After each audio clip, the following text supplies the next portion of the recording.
маймыл. Қой дегенді қойсаң. Пұтым. Ай! Ой, жетім, түште отыр! Ай! Ай, пұтым!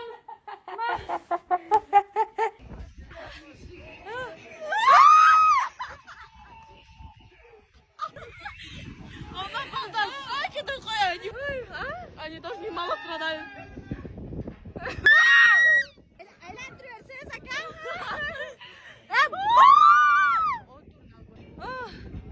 Давай, теперь наслаждаться. Давай, полоску.